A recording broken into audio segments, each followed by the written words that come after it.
दोस्तों ठंड अभी पड़ चुका है और पंगासियस मछली पालन में इस समय बहुत सारे प्रॉब्लम का सामना हम लोगों को करना पड़ता है। जी हाँ, आज मैं एक छोटे से वीडियो के माध्यम से ये बताने का कोशिश करूंगा कि इसका फीडिंग मैनेजमेंट क्या होना चाहिए, वाटर मैनेजमेंट क्या होना चाहिए। एक एक पॉइंट बहुत ही इंपॉर्टेंट है, इसीलिए वीडियो को ना स्किप करते हुए पूरा देखिएगा। और ये वीडियो मैं उन लोगों के लिए बना रहा हूँ, उन युवा के लिए जो इस साल ठंड के टाइम में नया पंगासियस मछली पालन शुरू किया है या छोटा पैमाने से शुरू किया है। जो लोग इस साल 12 पैमाने से पंगासियस फार्मिंग कर रहे हैं, उसके लिए एंटीबायोटिक से लेके बहुत सारे दवाया का या फीड सप्लीमेंट का जरूरत रहता है। तो मैं उम्मीद रखता हूँ कि आप जहां से सीड लिया हो, जो सप्लायर हो, हैचरी से आप सीड लिए हो, उसका मुताबिक आप चले, नहीं तो आपका प्रॉब्लम हो सकता है। इसीलिए उसके साथ रेगुलर कनेक्शन बना रहे। तो चलिए दोस्तों, सीधी चलते हैं आज का टॉपिक पे। नमस्कार दोस्तों, मैं शिवाजी, वेलकम टू बांग्ला की शिकमार। मेरा जो बिजनेस है वो है मछली का सीडो का। हम सभी प्रकार का मछली बीज all over India basis delivery करते हैं और इस यूट्यूब चैनल के माध्यम से बहुत सारी इंफॉर्मेशन और ट्रिक्स मछली पालन के ऊपर लगातार अपलोडिंग करने का कोशिश करते हैं, जिससे फार्मरों को सुविधा मिले। सबसे पहले मैं बात करूंगा वाटर लेवल के बारे में। जी हाँ दोस्तों, इस समय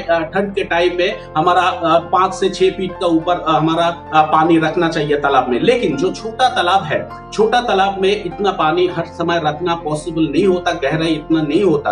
और उसी जैसे तालाब में क्या होता है, जितना कम पानी रहेगा आपका तालाब का पानी उतना ही ठंड ज्यादा रहेगा। ज्यादा ठंड रहना मतलब आपका जो पंगासियस है उसके ऊपर डायरेक्ट इफेक्ट करेगा, मोर्टालिटी भी हो सकता है।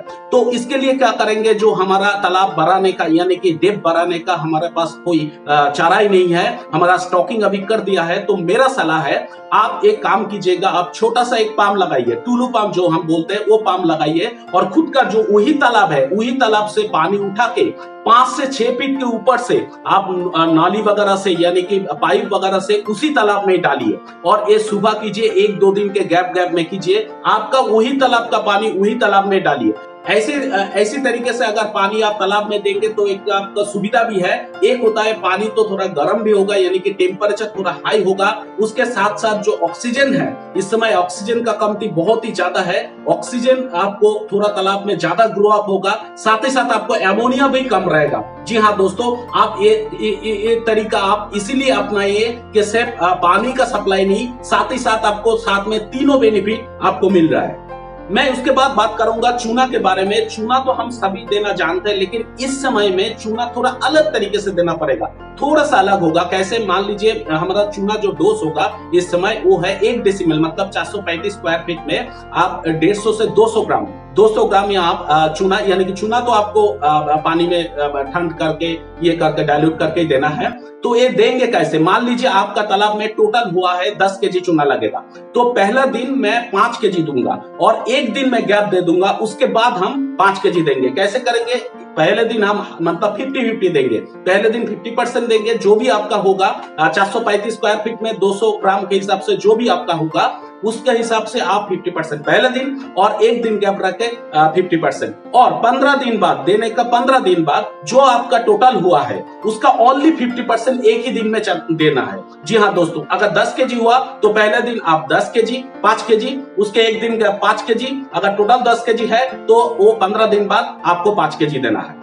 उसके बाद मैं बताऊंगा आपका नमक के बारे में, जो बहुत ही इंपॉर्टेंट है। मैं पहले बता चुका हूं, जो इंफॉर्मेशन मैं यहाँ पर दूंगा वो सभी घरेलू तरीका या कि लो कॉस्टिंग इंफॉर्मेशन है। जी हाँ दोस्तों, इसीलिए मैं इसके बाद मैं लाइमिंग के बाद मैं सॉल्ट देने का मैं बोलूंगा। गाय वगैरह को जो हम सॉल्ट खिलाते हैं वही सॉल्ट दे दिया, आयोडीनेटेड सॉल्ट देने का कोई जरूरत नहीं है। तो ये जो सॉल्ट के ऊपर मेरा एक डिटेल्स वीडियो है, आप ये वीडियो देख सकते हो, आपको पूरा मालूम पड़ जाएगा।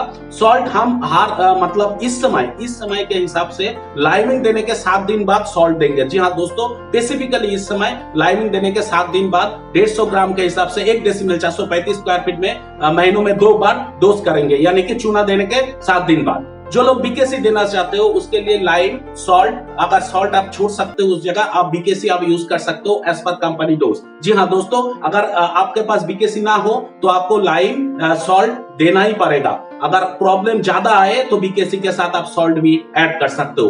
उसके बाद मैं बात करूंगा फीडिंग कैसे देना है। घरेलू तरीके से जो हम फीड बनाने का तरीका बताते रहते हैं, उस जगह देखा जाए तो हम लोग फीड जो हमारा फ्लोटिंग फीड नहीं होता, सिंकिंग हो जाता है, क्योंकि घरेलू तरीके से हाथ में बनाया फीड फ्लोटिंग करना इम्पॉसिबल है। उसके लिए मशीनरी का जरूरत रहता है। इस समय आप कोशिश कीजिएगा कि फ्लोटिंग फीड देने का। और फ्लोटिंग फीड अगर आप देंगे तो कौन सी टाइम में देंगे? जब भी इस समय आप पंगास लेना शुरू करते हो, मैं रिकमेंडेशन कर देता हूं कि टाइम थोड़ा बदलना पड़ेगा, देने का टाइम थोड़ा बदलना पड़ेगा। जी हाँ, कौन सी टाइम में देंगे? सुबह 11 से 12 बजे के टाइम में, दिन में एक ही बार चलाना है इस समय फीडिंग। जो लोग छोटा पैमाने या नया फार्मर है, जो हाई डेंसिटी में फार्मिंग नहीं कर रहे, उसके लिए मैं बता रहा हूं, इस समय 11 से 12 बजे के आसपास आप फीडिंग दिन में एक बार लीजिए। और इस समय आपका घर का बना खाना छोड़ के, क्योंकि इस समय प्रोटीन का अगर ठीक ठाक कैलकुलेशन नहीं हो तो आपका जो पंगासी ऐसा है उसका प्रॉब्लम आ सकता है। इसलिए आप इस समय कंपनी का फीड जो फ्लोटिंग फीड होता है वो आप दीजिए। इसमें आप ख्याल भी रख पाएंगे जो फीड कितना ले रहा है, फीड वेस्ट हो रहा है कि नहीं, क्योंकि इस समय फीड वेस्ट होना मतलब से पैसा नहीं जाएगा, उसके साथ साथ आपका जो तालाब है, उस तालाब का जो एनवायरमेंट है वो बहुत ही गंदा खराब कर देंगे। ध्यान में रखिएगा दोस्तों, इस समय स्पेसिफिकली कोल्ड का टाइम बोल रहा हूं, तो 11 से 12 बजे का दीजिए। जो फीड आप देते हो 100% फीड अगर जावी का देते हो, मान लीजिए 1 kg चल रहा है, उसके जगह आप 50 to 60% फीड दीजिएगा। कितना परसेंट देना है? 50 to 6%। अगर 1 kg खाना आप दे रहे हो तो आप उस जगह हाफ कर दीजिएगा। जी हाँ दोस्तों, स्पेसिफिकली ठंड का जो 2-3 महीना चलेगा, इस टाइम का बात कर रहा हूं। और साथ ही साथ मैं ये बोलना चाहूंगा कि आपको एक छोटा सा किट खरीदना है। किट में क्या रहेगा? सिर्फ दोनों होगा तो चलेगा, एक होता है अमोनिया और एक होता है पीएच देखने का आवश्यकता, क्योंकि ठंड के टाइम में बहुत ही फ्लैक्चुएट होता है। किट का ज्यादा रेट भी अभी नहीं है, मार्केट में बहुत सस्ता ऑनलाइन में मिल जाता है, तो आप अच्छी जगह से किट खरीद लीजिए और आप रेगुलर बेसिस अमोनिया और पीएच आप चेक कीजिए। पीएच ठंड के टाइम में दिन में 3 बार चेक कीजिए, सुबह, मिडिल में 12-1 बजे और शाम को 3 बार चेक कीजिए। आप डिसीजन लीजिए कि पीएच का फ्लैक्चुएट कितना हो रहा है। करूंगा जो लोग प्रोबायोटिक वगैरह नहीं यूज कर रहे, वो लोग मोलासिस वगैरह यूज कर सकते हो। मोलासिस हर 15 दिन में एक बार आप मोलासिस का यूज कीजिएगा। मोलासिस इंपॉर्टेंट रोल प्ले करता है इस समय, तो मोलासिस का आप यूज कर सकते हो।